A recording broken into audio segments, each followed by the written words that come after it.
The desk today starts to look a bit more messy, but the transcript is done. Spell checked and ready for the next step. Almost 1000 words of transcript usually translates into 6 minutes of the video, which is fine. I've also improved source code examples. So this one presents character set that has an interesting binary pattern on the diagonal. And the final example gives screen editor a modern look by having the cursor being an underscore. This gave me an idea for an exercise, so I think I'll tackle that next. And that was quick. And here are the exercises. They all require some kind of bit manipulation. In the first one, you make the cursor the thin vertical line on the left of the character. This will hopefully make the Commodore look like a modern text editor. In the second one, you will need to flip the characters horizontally instead of vertically. The last one is more tricky. It requires you to rotate each character clockwise. The checklist might look intimidating, but remaining tasks are either short or mechanical.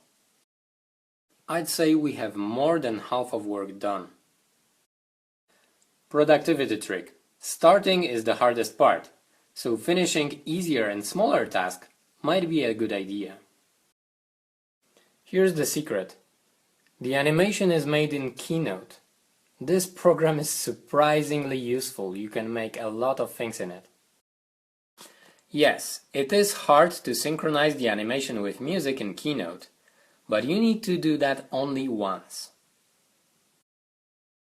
And this is what I need to do to create a new intro.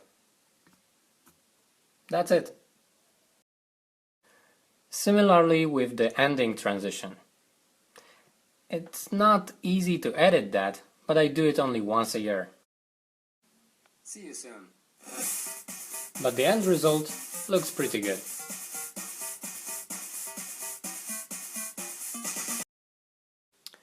For all my recording and editing needs, I use a software called ScreenFlow. It's basically a screencasting software, but it can record video and audio from different sources. Its best feature is that you can cut and edit the video inside the same program. It's not the cheapest one on the market, but I can highly recommend it if you're on a Mac and you produce a lot of video content. I usually start by copying the previous project and deleting everything beside the ending transition that doesn't change. To record the intro for an episode, I need to record the desktop and the computer audio. Then I just start recording and press play on Keynote. After a few seconds I need to start the first slide. Once it's finished, I simply add it to the project. Then I need to drag it to the timeline, and after a few simple edits it will be ready to go. At 11th second I lower the volume to 5%. This is the place where the voiceover will start. Then I add an ending transition that will gradually lower the volume to 0. This makes intro and outro done. Now it's time to grab a snack, make a coffee, and record an audio track. I recommend recording shorter clips because ScreenFlow sometimes crashes. Whenever that happens, restarting and removing those files usually helps. I use this microphone to record all audio. Having a good microphone allows you to save a lot of time.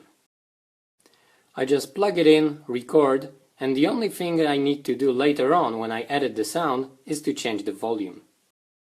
I also recommend using a pop filter. It will remove irritating sounds that you produce while you pronounce P or B. This one is really cheap. I think it was even made out of a stocking but it works pretty well, and that's the most important thing for me. And another task is done. Okay, now it's the time for the most mindless and boring task of the whole process, the audio editing. Now I need to edit all the failed attempts, breathing, and every weird sound I make while recording stuff.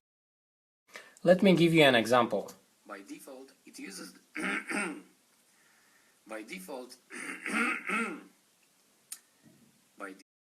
the cutting phase is done.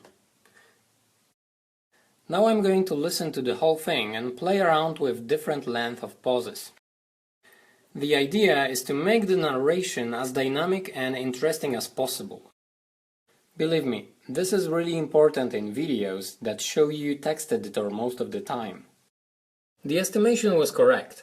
5 minutes 45 seconds, it's a pretty good length for an episode. Yay! The most boring task is done. This one will be quick.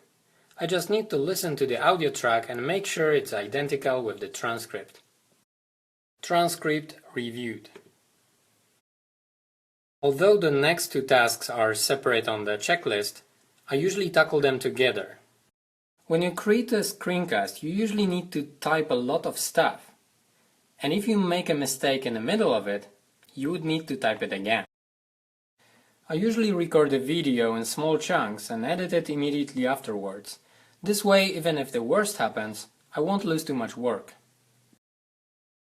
Okay, a bit less than a half of the episode is already done.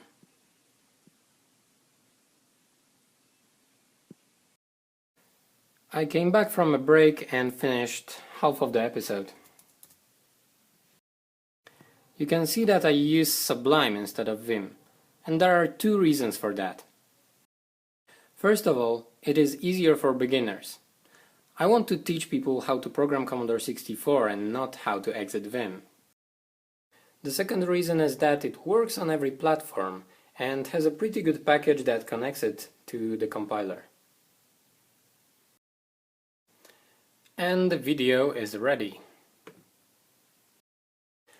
Reviewing the video is quick. I just watch the whole episode and make sure that everything is okay.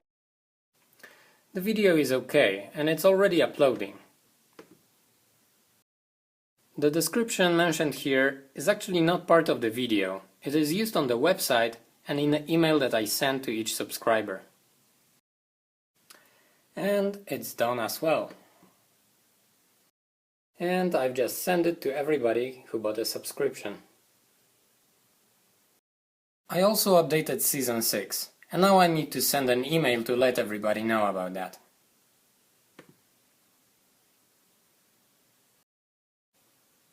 And here is my script that automatically updates some data of the product.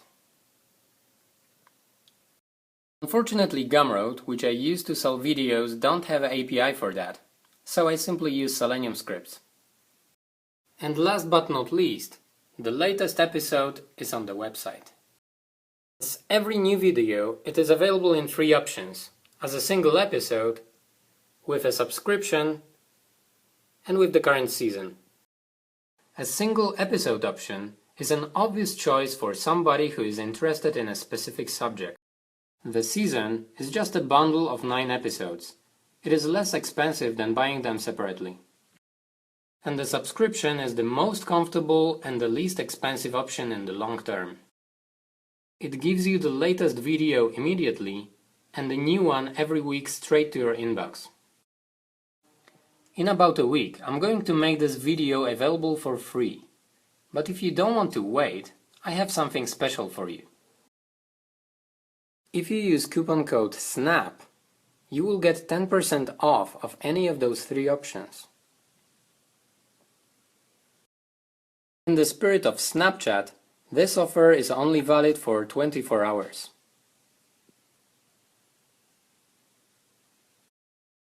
If there is something specific that interested you during the Snapstorm and you would like to know more, let me know. I'll gladly elaborate on any topic. See you soon.